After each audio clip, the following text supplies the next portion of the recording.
China's surveillance state and censorship practices are used to maintain its human rights violations. And what this devastating pandemic has shown us is that China's surveillance state and its censorship practices are also a profound threat to our national security, to our public health, and to our public debate, as the Chinese government hid information about the COVID-19 pandemic that began in Wuhan, China, hid it for months on end, and allowed millions across the globe to be threatened, their lives and health and safety to be threatened. And in addition to their espionage activities, the Chinese Communist Party invests billions into spreading propaganda, even using American media outlets, telecommunication infrastructure, movies, and sports teams to spread their propaganda, from buying media outlets so that they broadcast propaganda into America, to coercing Hollywood studios and sports leagues to self-censor by threatening to cut off access to one of the world's largest markets. The Chinese Communist Party spends billions and billions of dollars to mislead Americans about China and to try to shape what we see, what we hear, and think. All of these activities are part of China's whole-of-state approach to amass influence around the world through information warfare. And we need to stand together to stop it.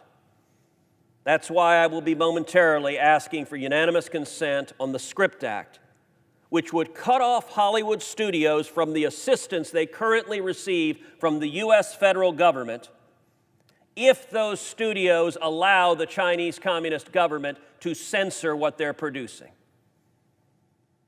We've seen this pattern over and over and over again, Hollywood being complicit in China's censorship and propaganda in the name of bigger profits. Bohemian Rhapsody, wonderful biopic of Freddie Mercury, story of the band Queen. Well, the Chinese government was upset that Freddie Mercury was homosexual and demanded that Hollywood censor out scenes that showed that Freddie Mercury was homosexual. And Hollywood, those great woke social warriors that they are, compliantly said, we're more interested in the money than in artistic integrity, than in telling Freddie Mercury's story, so the Chinese government will happily edit out those scenes.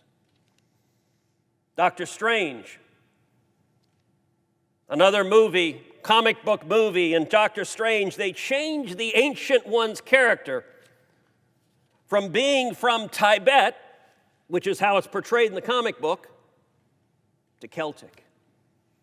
Because, you know, the Chinese communist censors, they don't want to recognize Tibet, another area that has been subject to persecution and oppression from China, and Hollywood meekly complied. In the sequel to Top Gun,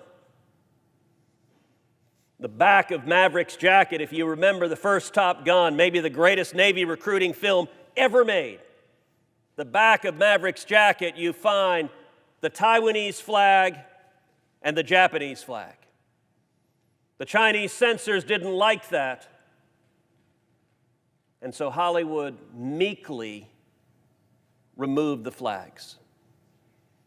What does it say to the world when Maverick is scared of the Chinese communists? And I would point out, unfortunately, the Chinese censorship is being carried out by Hollywood billionaires who are getting richer in the process. In recent days, it's been reported that one of Joe Biden's top potential choices to be ambassador to China is the former CEO of Disney, who happens to be a major Democratic donor. Disney just came out with the movie Mulan. In the movie Mulan, which the director described as, quote, a love letter to China. Well, this love letter wasn't subtle, because right in the credits at the end of Mulan, they thank the oppressive government forces who are running concentration camps right now with over 1 million Uyghurs imprisoned. Disney gleefully thanked the jackbooted thugs that are carrying out torture and murder, and apparently the leader of that effort is one of the top candidates to be America's ambassador to China. Well, the senator from Illinois, the senator from Connecticut said, we need to stand with people who are oppressed. I agree.